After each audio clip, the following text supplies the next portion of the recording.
Hello and welcome to the final day of our summer USA road trip.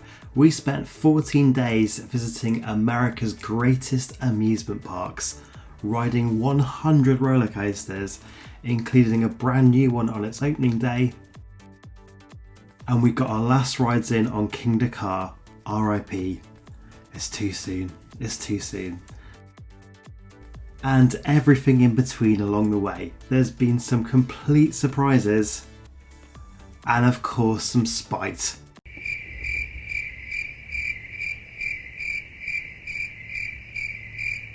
But it's all part of the highs and lows of an amusement park road trip. Coming up in this episode, we visit Six Flags New England for some unfinished business on that roller coaster bingo card, and I'll break down the full cost of what it actually costs to put this amazing trip together. Oh, there's going to be a spreadsheet, baby, so buckle up, let's go.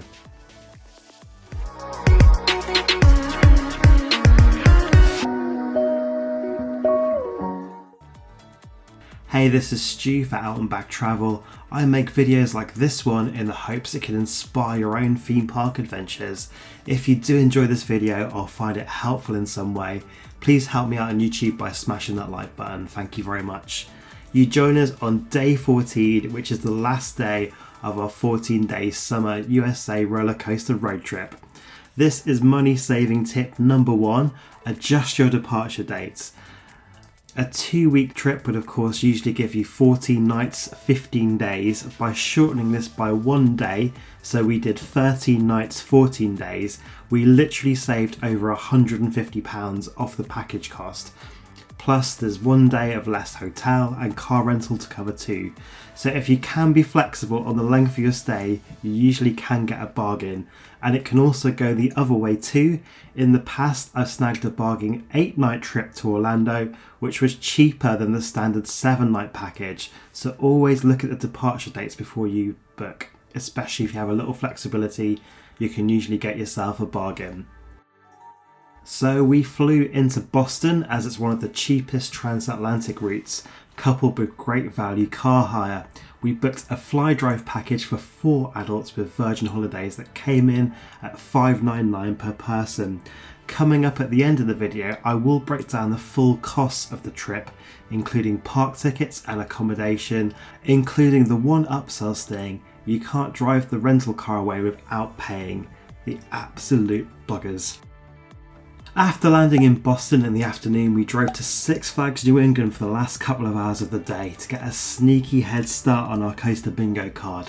From there we drove up through New York State to Six Flags Great Escape, where we luckily timed the opening of the Bobcat roller coaster on its first day. Next up was Six Flags Darien Lake, home to Ride of Steel. Later that day we visited Waldameer, home to Ravine Flyer 2. Before chilling at Cedar Point for 2 days, staying on site in an official hotel. From there we drove up to Wisconsin Dells to the theme park that started this whole trip thanks to its $5 Black Friday sale tickets. That's Mount Olympus. The next stop was Six Flags Great America just outside Chicago. We then drove down through Indiana, stopping at Indiana Beach with its lovable wonky coaster collection. We then popped back into Ohio for a day and a half at Kings Island with some iconic night rides. It was then time to get back to Kennywood, just outside of Pittsburgh, oozing so much charm and so much airtime. From there on we travelled down through Pennsylvania to Hershey Park with its sweet collection of roller coasters, including the amazing Wildcats Revenge. Next up we got the classic Six Flags type of day at Great Adventure. So we quickly retreated back to Dorney Park for a day and a half at this fab park. After which we travelled to East Windsor, which is just 20 minutes from today's destination of Six Flags New England, where we start the day. So on the coaster bingo card then, in 2024 there were 11 operating roller coasters, although Riddler's Revenge, the park's SLC, was closed on both of our visits, which is a shame as it has the lap bar train which would have been interesting to try. but I'm okay with the SRC being the spike though, so that's quite alright. So that leaves us 10 accessible coasters on the Coaster Bingo card. So first up then is Batman the Dark Knight, a 2002 B&M Flawless coaster with 5 inversions. This one almost feels like if Nemesis Inferno was a Flawless coaster, as it has a very similar layout. Credit number 2 is Catwoman's Whip as the Air, a large Tivoli coaster with the silly long train. Number 3 is Flashback, the park's Vekoma Boomerang, ouch. Gotham City Gauntlet Escape from Arkham Asylum is the longest name in the world surely, but it's just a Mara Mouse, that's credit number 4. Credit 5 is the park's kiddie coaster Great Chase, and you can ride this one. Credit 6 is Joker, the park's SNS Free Spin. Credit number 7 is Pandemonium, the Gerstlauer spinning coaster. Credit 8 is Superman the Ride, the absolutely legendary steel hypercoaster with its custom layout from Intamin, and 5,400 feet of track. Oof, he's a long boy. Credit 9 is Thunderbolt, the classic wooden coaster from 1941. Aww. And finally, credit 10 is Wicked Cyclone, the park's RMC conversion of their former Cyclone wooden coaster. So that gives us 10 operating coasters for the Coaster Bingo card. If you visit from summer 2025, you'll also be able to add Quantum Accelerator, the brand new Intamin straddle coaster that's currently under construction. This is a family-friendly, thrilling launch coaster, which will be a great addition to the park's lineup. If you've seen episode 1 from this series, we popped into Six Flags New England after landing in Boston for the last couple of hours of the day, so we've already ticked off a few of the credits on the Coaster Bingo card. Wicked Cyclone, with its dose of airtime and fun, is one of the most fun RMCs, and it was running fantastic on both visits.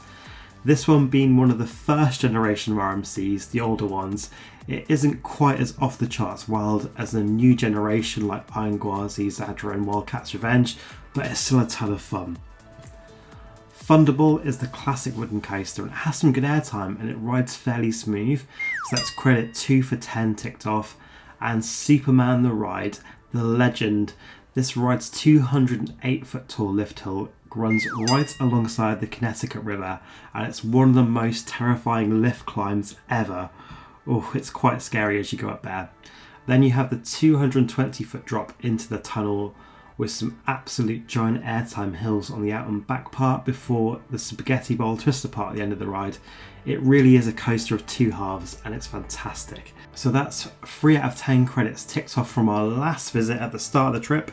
But let's bookend the trip by ending the day at Six Flags New England and see what we got up to. So we arrived on time for park opening. The season pass we had gave us preferred parking. As an EV owner at home, not that I'll go on about it like all other EV owners of course, it's great to see lots of car chargers in the parking lot. So having an EV rental car could be an option for the distances of a USA road trip. The parking lot for Six Flags New England is located across the street from the amusement park. It's a 10 to 15 minute walk up the hill, or you can get the runaway parking tram. Then there's a bridge up and over the road to reach the park on the other side of the street. It's quite a hike to get into the park then. Although the park does have quite a nice entrance plaza, and importantly there are restrooms before the turnstile. Important information to know of course. We had a special VIP entrance due to the level of season pass we had, and they literally rolled out the red carpet. It feels like a lovely perk to be fair. And it was really nice to see this sign as soon as we entered the park and feel really welcomed into Six Flags New England. Our strategy was to knock out some poor capacity rides. Again, I do have most of the creds from the previous trip, but this was the partner I have access to's first time, which meant this boomerang was on my horizon. Ugh. We hopped on Flashback then, so this is credit 4 for 10 on the Coaster Bingo card. This one is just about bearable, but has the usual lumps and bumps of your typical boomerang coaster. Paracetamol at the ready. Pandemonium was next, and thankfully was still a walk-on. It's okay, nothing too exciting. This one is by Gerstlauer, so you sit uncomfortably face to face with strangers across from you in the 4 people car. So that's 5 for 10. These ones are gentle spinning coasters, nothing too thrilling. If you're in this section of the park, Wicked Cyclone is here, but it is worth queuing for. So we're going to come back to this later, that's the strategy, and we're going to head down and knock off some poorer capacity rides that might get longer waits. So we headed down the steps, the lower lot, as I'll call it, to Catwoman's Whip. This is just about acceptable to ride this kiddie coaster as it's a large version of the Tivoli coaster, 6 for 10 on our coaster bingo card. We see a lot of these coasters in Europe, so Tripstraw's Frantic Centipede, Oakwood's Treetops, and of course Plopsa's #Like Me coaster. They are a little rarer here in the USA, so it's nice to get on one. They are an okay ride after all.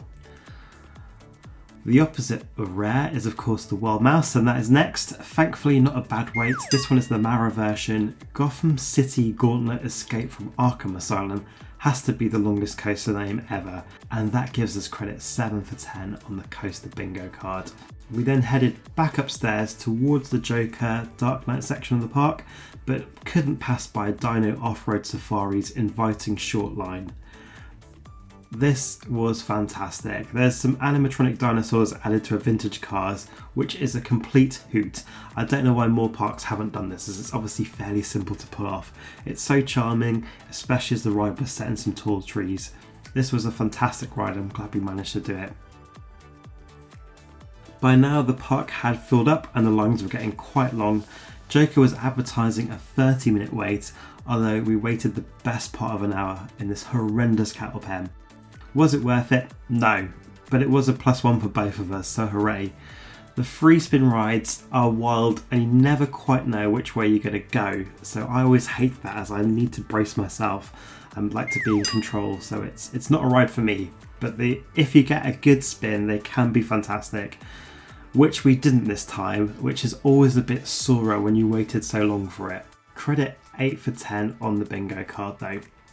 Let's have a quick gander up this VIP back passage. Sadly I won't be getting wet on this visit, but Hurricane Harbour is a great water park from previous visits, and nice to be able to go in the back passage with my special pass. The Dark Knight queue had reduced to 30 minutes, but again we probably waited about 40 minutes. It wasn't too bad. This floorless coaster isn't quite the big scale of Medusa or Scream, but it does give a great ride. It's a lot of fun. I like that it's purple and blue as well. So that's a final score of 9 out of 10 on the coaster bingo card. We couldn't be bothered with Great Chase, the kiddie cred, so not bad given the length of the lines at this popular Six Flags park. Our day is not over yet, and we still need to say goodbye to Superman before we left the park, although along the way we passed by Cyborg Hyperdrive, which is an enclosed chance freestyle ride. This is the same type of ride but outside at Great Escape, so imagine that, but inside with some lighting and music and a light DC theming. It was actually really good fun. We had one complimentary flash pass left with our season pass benefits, so we'd skip the 1 hour queue for Superman the Ride. This previously worked by linking your season pass to a flash pass account, which would show how many one-shot credits you had to skip the line, and you simply selected Superman, which had a 2-hour window to return, and the host scanned the QR code to let us into the station platform, skipping that long line. We'll have to wait and see how the skip the line service evolves as the two companies come together. It was incredible to get back on Superman though. The immense scale, the delicious airtime with the raw speed, it truly is a legendary coaster. On our previous visit, Wicked Cyclone had a fairly short line. Maybe the general public can't find the entrance to it. It is quite obscure up and round the corner at the back section of the park. So we chanced that this would have an acceptable line, and if it did have a line, it was worth waiting for. And yeah, sure enough, it's only a 5-minute queue, so it seemed to work out. We queued from the bottom of the stairs, which is fantastic when the other coasters of the park were 40 minutes plus. So we absolutely lapped this for our last hour in the park, getting in multiple rides. It's a superb coaster and I really took a shine to it. Just loads and loads of airtime, loads of odd kind of janks, just really fun. We left Six Flags New England at about 3:15 PM, once again taking the best ride of the trip, the Runaway Parking Tram. You enjoyed your stay with us? We do have one more ride, the Runaway Tram.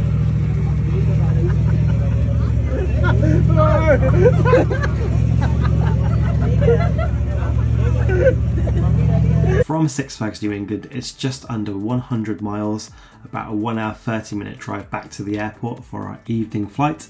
I'm definitely one of those people that likes to get to the airport super early, so I'd always allow a big time buffer in case of traffic, and it probably took us an additional 45 minutes to reach the car rental return. Just as when you pick up the car, always record a video around the car and take photos so you have proof that no damage occurred during your rental.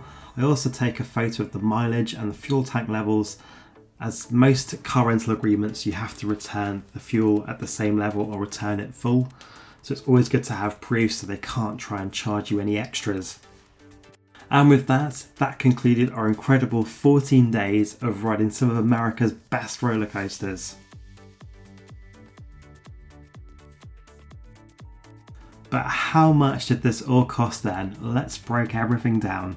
The Virgin Holidays Fly-Drive package included return flights from London Heathrow to Boston, 23 kilograms of checked luggage, 10 kilograms of hand luggage, and the car rental with Hertz, including a gold package which was 4 additional drivers, breakdown cover and excess waivers. So this worked out at £599 per person based on 4 of us sharing the car.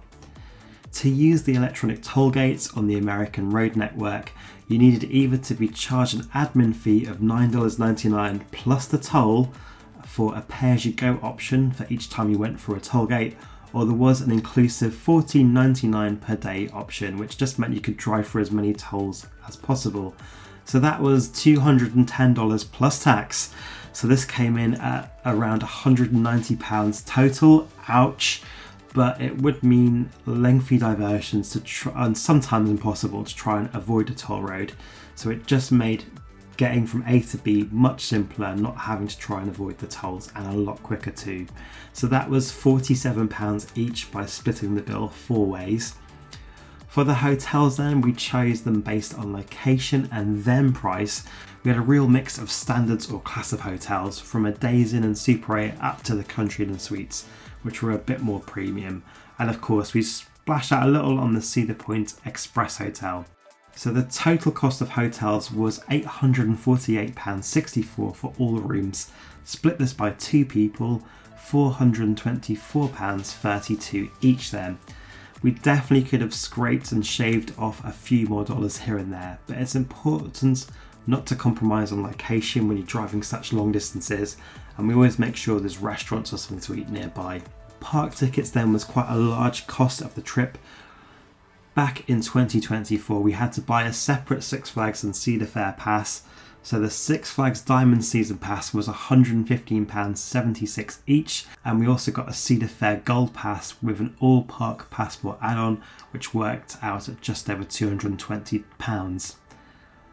We upgraded to have the unlimited soft drinks at both chains, which was nice to be included and not have to think about paying for drinks to stay hydrated when in these parks.